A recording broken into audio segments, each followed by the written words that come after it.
Hi everyone and welcome back to the second season of our Football Manager 2017 career playthrough. We're just entering the second month and we've got a busy schedule for this episode, so we'll quickly go through that and crack on. So we have a home game against Hangzhou. That will be our opening fixture. They're currently 13th in the table. We follow that up with an away game against Tianshan. They're 5th. Then we have another home game against Zaicheng. They're 14th in the table right now. Then we have an away game against Huan Gai. They're 2nd and flying high right now. And last but not least are Renhe, and they are 1st in the table. So we've got a couple of fixtures that in theory should be straightforward and a number of challenging ones. Let's just have a quick look at our tactics for this game. So a quick look at our tactics for this match. We have Fej Zulahu is back at centre forward and Deng comes back in as our attacking midfielder. We have some problems down the right hand side with less than optimal players playing in right wing and right full back positions, and we have a further problem in our centre midfield due to injuries, whereby we have 2 of our 3 capable midfielders in there, but they aren't fully fit, so hopefully the opposition will go easy on them. So we'll go with that, and hopefully we can get something from this match.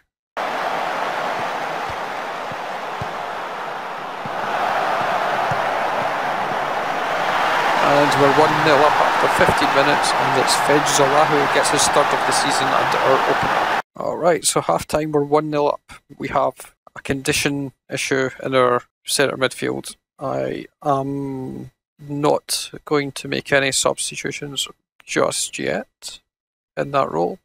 We're going to tough it out. I may need to pull the players back a bit in the second half. Let's see the match stats. We're not getting many clear-cut chances, but we are 1-0 ahead, so that's fine. And we're slightly subpar most of the other areas other than headers won. Well, let's hope we can hold the line and finish the game this goal ahead. Shall we look at the stats? So you can see here the number of passes that have been attempted, completed, so on and so forth. Nice little interesting selection of stats there. I won't go through them all because it would take forever. Let's start the second half and see where we get to. Unfortunately, it's 1 each after 51 minutes, and I'm pulling back my attacking midfielder to help out our 2 very tired centre midfielders. So 1 each, full time, we got a point. We were alright, I guess. We picked up our attacking in the second half, despite being a bit tired. With half the possession. We could have done a little bit better with our passing, and we've gone up 1 place to 5th position. We're 3 points behind the league leaders after 4 games. Hopefully, with the next match being in 7 days' time, our team will be able to rest up and be in a better condition. Alright, time for the second game, but first, it never rains but it pours. Our star striker is injured for 7 weeks. In response to that, I decided to lash out at my staff and sacked my physio and hired a new one.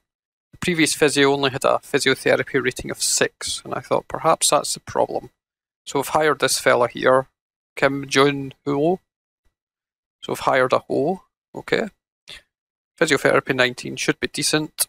I've also convinced the board to allow me to have a sports scientist and have placed an advert in order to recruit one. So hopefully that will reduce my injury problems. Now, we also have a pretty bad head physio, so it's not beyond possibility that I might give this fellow his marching orders as well. Anyhow, back to tactics. So what we've got, we now have a fit midfield. So, get less worries there. Our right winger Yao Hanlon has returned to the team. We still have our 25th choice right back on the park, unfortunately. And because our striker's injured, we've got Nan Youngke up front. And of course, he's the potential 5-star player who's clearly bribed someone with some cash under the table in a round envelope to be given that rating, looking at his attributes. But who knows, maybe he'll develop into something. So it's worth giving him some playing time. Okay, so we're up against Tian Shan away from home. We're going to click the submit team button and get on with it.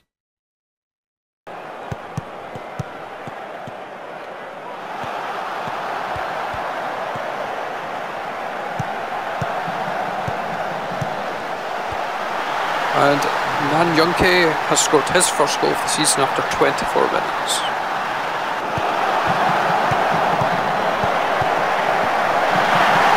And we've conceded one right in the stroke of half time, it's one each. Okay, so we go into half time, 1 goal apiece. Let's have a quick look at the match. Well, let's look at the average ratings, shall we? Our superstar striker there, Nan Youngke, and a rating of 7 with his single-digit attribute distribution. Everyone else is a 6 point something, so none of them are performing particularly badly, but none of them are excelling either. Match stats. We're not doing too well, other than we're doing well at tackling. So I don't really know what we can do at this point, because we don't have much wiggle room to change things around with what we've got. Shall we look at action zones? The opposition are attacking down the centre for the most part. We're going up the right for the most part.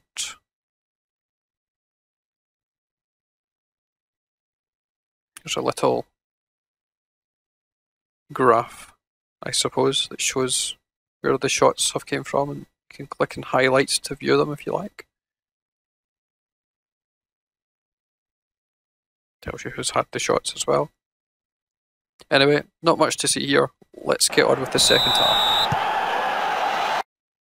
So, full time, 1 each. Centre defence turned out pretty well. Everybody else was kind of so-so. Everyone's delighted with a draw. I'm not happy with a draw. I think we should be doing better based on the quality of our squad. So I will be looking to maybe switch a couple of things around next match, although it would be a lot nicer if we had a full selection to choose from, because then we would be walking away from these games with 3 points pretty much every time. Or at least I think we would. We're currently 7th in the table with 8 points after 5 games, and we're starting to fall off the pace a bit. We need to pick it up and get back up there into that challenging for promotion zone.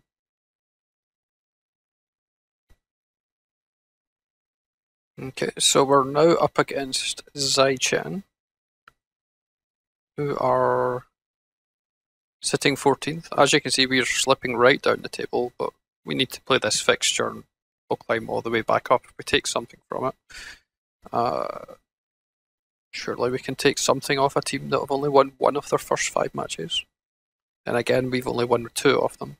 However, nevertheless, with the tactics, we have got 1 change to the side.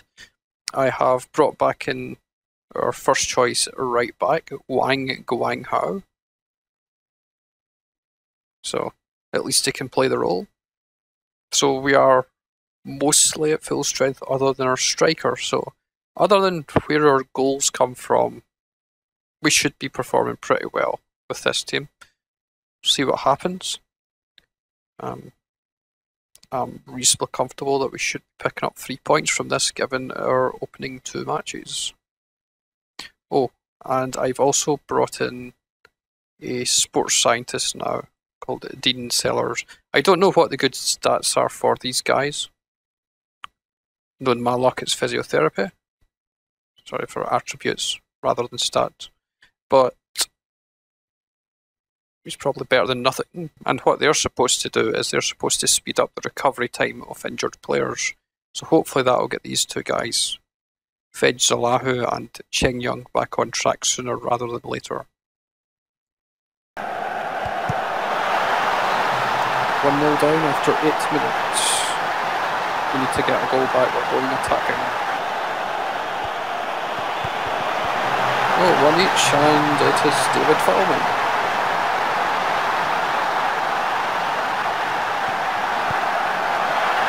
Yonke puts us in front.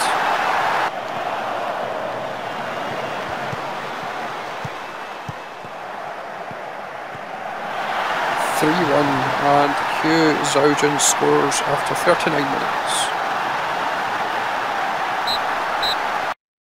Okay, so we're 3-1 up at half time and playing well. The switch to attacking seems to have helped us. Getting goals from pretty much all over the place. We're running the opposition's defence ragged. There's one thing I do want to change, and that is that I want to give Jilton Pariba a little bit more creative freedom. But I'll change that before we start the second half. But first of all, let's look at the match stats. So we're getting more shots. Our possession is actually pretty poor. And in general, we're not really doing that well, other than getting more shots. So getting the shots and targets making all the difference. So I'll just sort out the remainder of my tactics and we'll start the second half.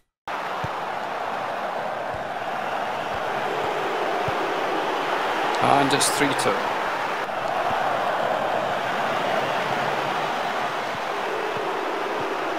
Three each, and that's what's called selling the jerseys. Okay. 3 each at full time. That was a bad result. We should have won that. We threw away a 2-goal lead. Our ratings were alright, I guess. The scorers got the usual high ratings and everybody else was alright. I really wish that I could get a system where you could defend a lead. A 2-goal lead at that. Okay, the draw has been made for the Chinese FA Cup. Looks like they've drawn it all the way to the semis. We will be playing against Hangzhou in our second round match. That'll be next episode by the looks of it. Now, we've drawn with them this episode, and surely we can, well, let's put it this way, it's a chance to get a little bit of revenge there for dropping a couple of points and get a win against them. And then the following rounds, we'll be playing the winner of, well, assuming we win, we might not win. We'll be playing either Mizu, also from the first division, or Chang'an from the first division. So we should be able to progress to the fourth round if we are able to beat teams of the same stature as us.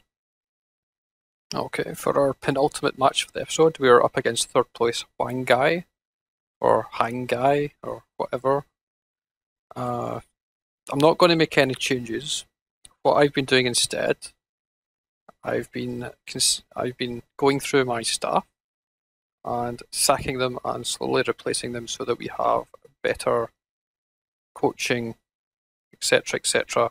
I've decided to sack my assistant who's still here with us for this particular fixture, but I will be bringing in another guy to replace him, and he's quite a good generalist there, other than his determination's low, but other than that, it's pretty good compared to what we have. So hopefully that will be an improvement. We'll start to see things moving in the right direction. And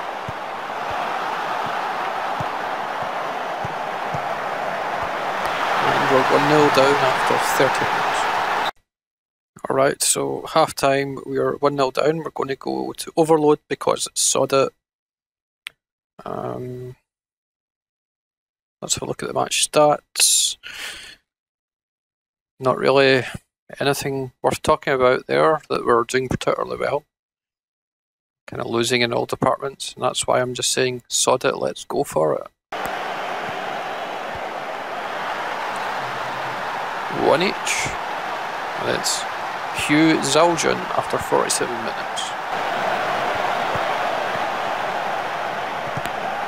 2-1 down after 70 minutes.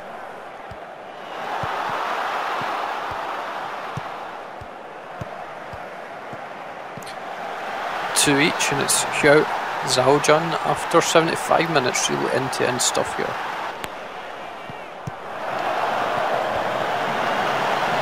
.84 minutes, and it's 3-2, and it's Nan Yunke with a real pile driver of a goal.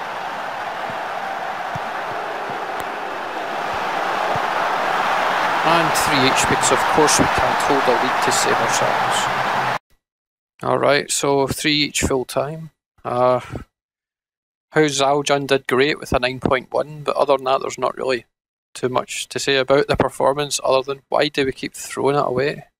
Let's have a look at the stats just quickly. So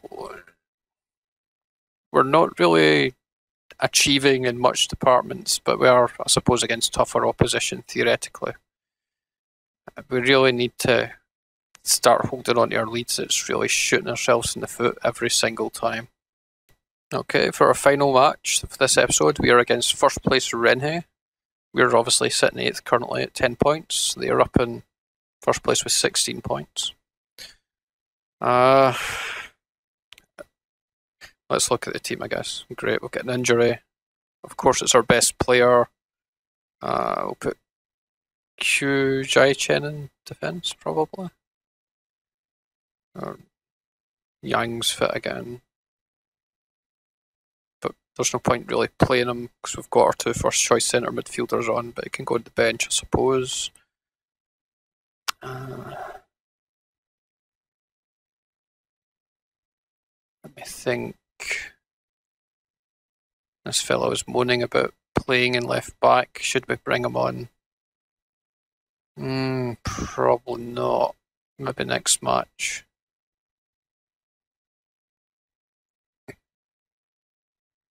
Need a centre defender. Probably this, yeah, I guess it'll be this guy. Okay, so Qiu Jai-Cheng comes on in centre defence. I think we'll go with that. It's a bit of a weak side now with all our main players out injured. I think the game's just playing me up at this point. We can't hold a lead and we can't keep anyone fit. It's a recipe for disaster. Team instructions, let's mark a bit tighter. Maybe we can stop some opposition goals. Get stuck in. I'll just get our guys suspended. So we'll stick with tighter marking. Okay, we'll roll with that, I think.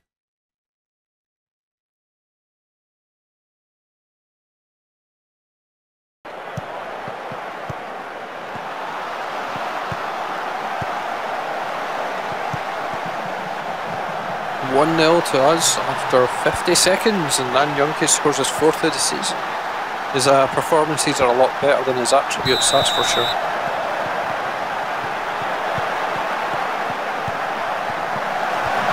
And of course, we immediately get pegged back after 2 minutes. It's going to be one of those games, folks. So, half time, same old garbage. We score, we concede right away because winning the match is beyond our abilities. My players' tiny little minds can't comprehend that they need to keep trying after they score a goal. So, match stats, nothing to write home about. We're doing slightly below average in most departments, although we're winning more tackles. And we've got a slightly higher average rating of player, and that's about all we can say about it.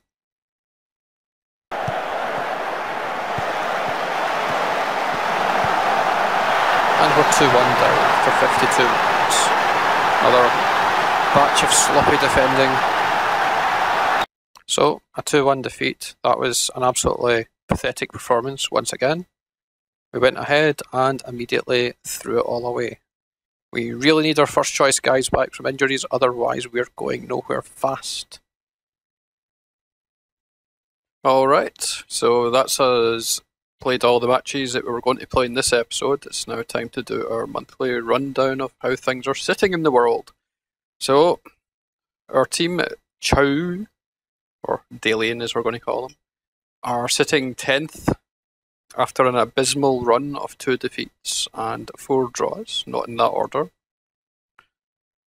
Not very good. But you know what? If we can get our first choice guys fit, who knows where we could end up.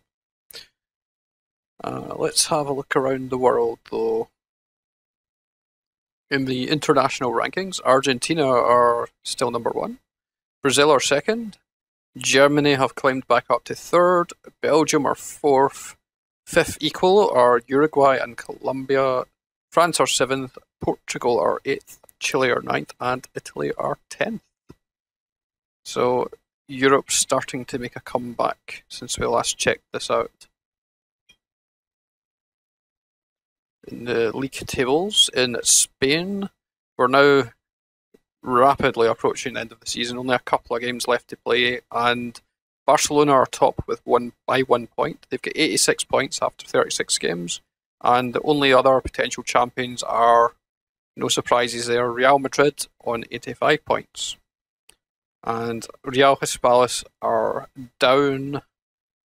Leganes are a loss away from being down, and Deportivo are 2 points adrift in the 18th position.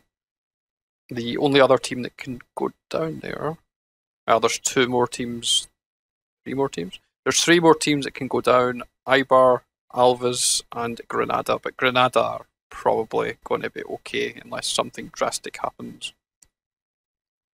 In the Bundesliga, FC Bayern Munich are top on 70 points. They're only 3 points clear of VfL Wolfsburg. I think there are 3 games there left to play. Leverkusen are 3rd in 63 points, and Borussia Dortmund are on 51. They're sitting in the Champions League qualifying positions there.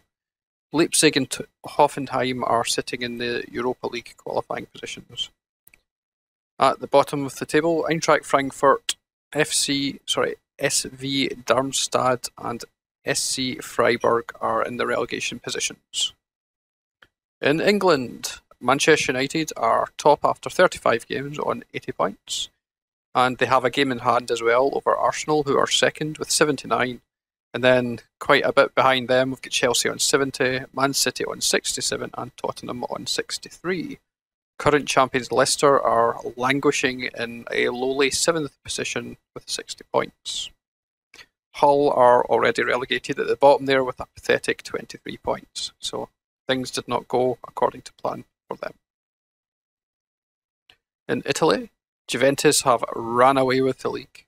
After 34 games, they've got 80 points and a goal difference of 41, and to put their dominance into context, 2nd place Inter only have 61 points. They're a whole 19 points behind. And their goal difference is 16 by comparison. Roma are 3rd on 57 points.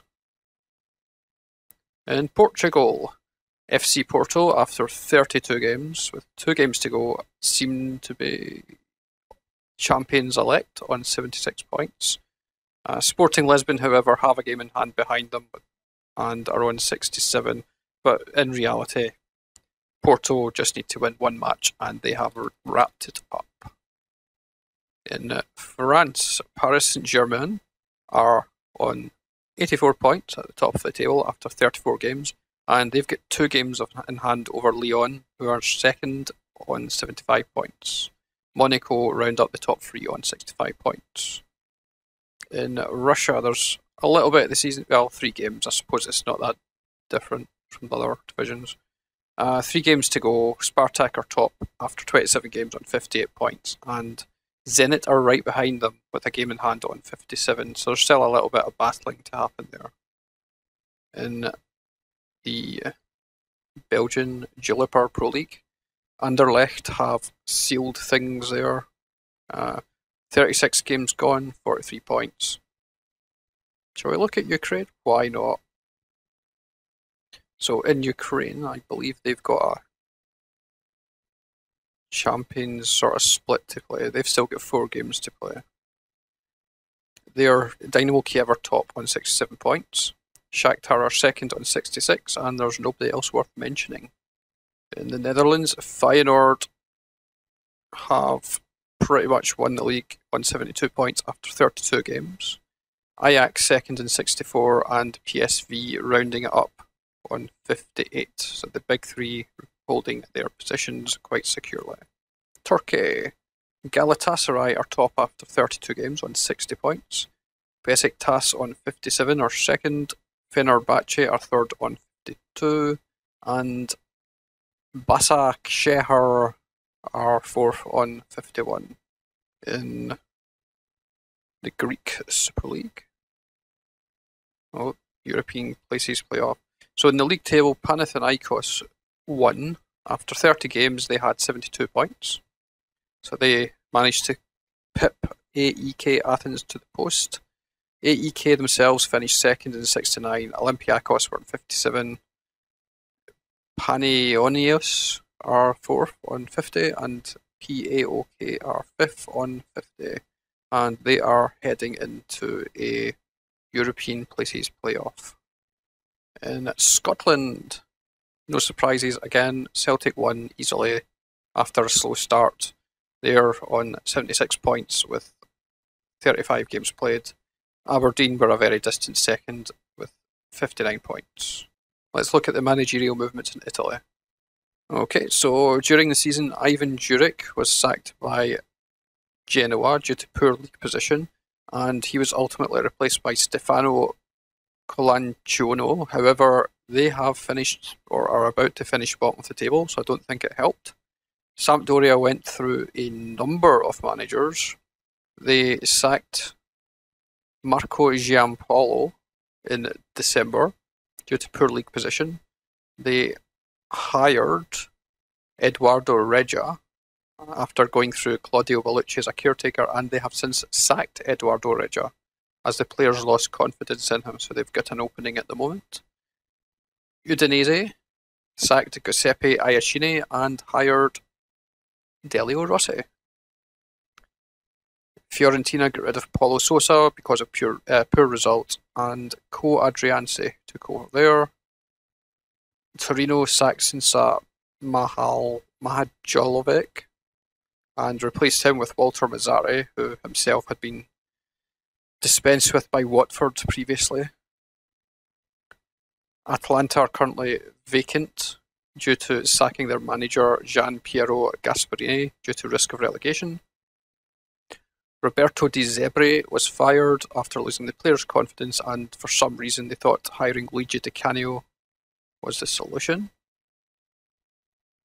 Perhaps it is.